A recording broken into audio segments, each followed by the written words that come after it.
Okay, look at this one. The sum of 4 consecutive integers is negative 22. Find the integers.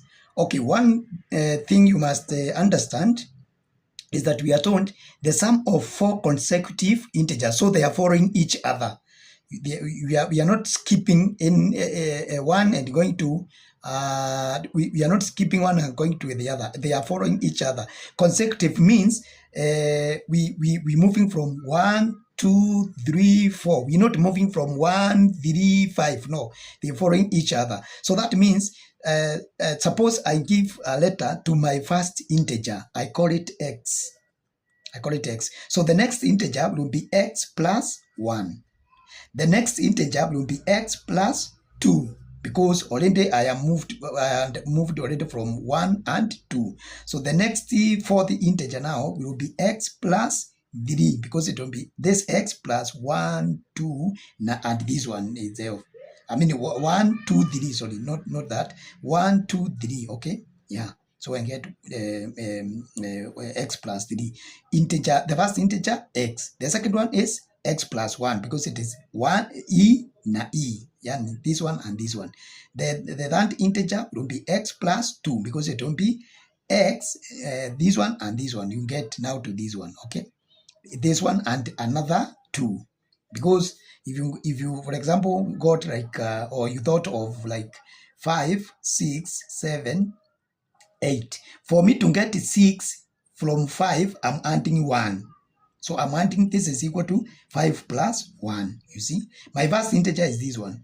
My first one is this one. So the next one is 6. So to get 6, I add the first integer plus 1.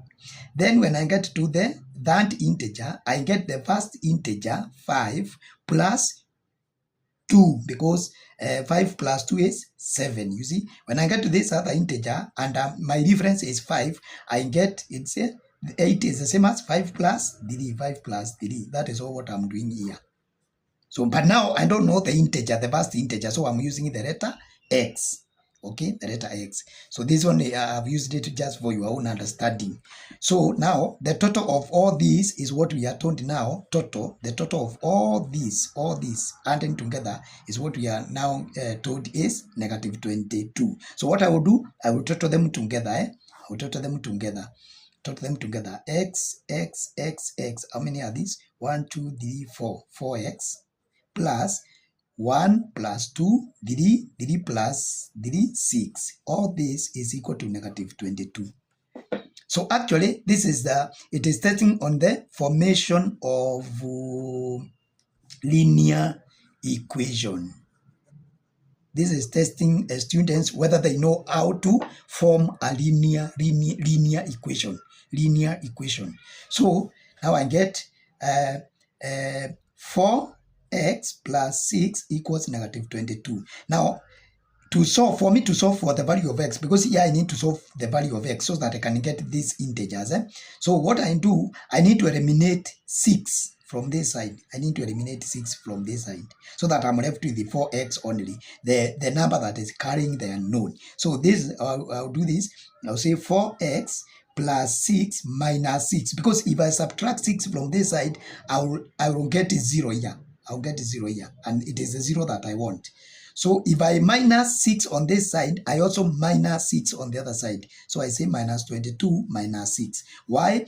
To balance the both sides. Because if you minus one side and you go to minus the other side, or you plus this side and you go to plus the other side, you have not balanced the equation.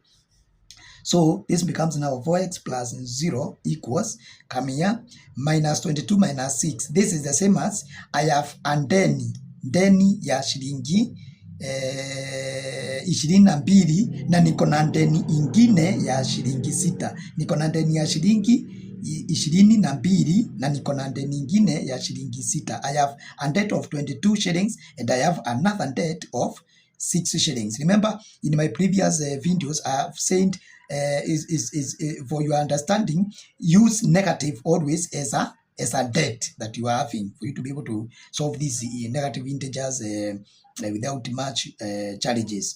So I have a debt of 22 shillings and I have another debt of 6 shillings. So I have a total debt of 28 shillings. So 4x plus 0 is 4x. So I say 4x equals minus 28. So for me to get x alone on this side, I divide everything by 4. Both sides by 4. Definitely because of balancing the equation too.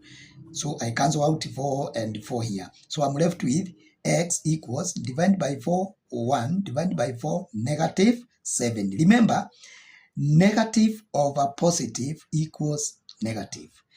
Positive over negative equals negative. Negative over negative or negative divided by negative equals positive. These are rules that you should not forget when it comes to mathematics. So I get now the answer is x is negative 7.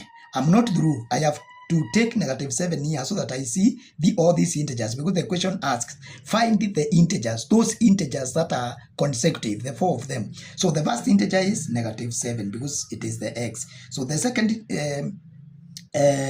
integer is negative 7 plus 1.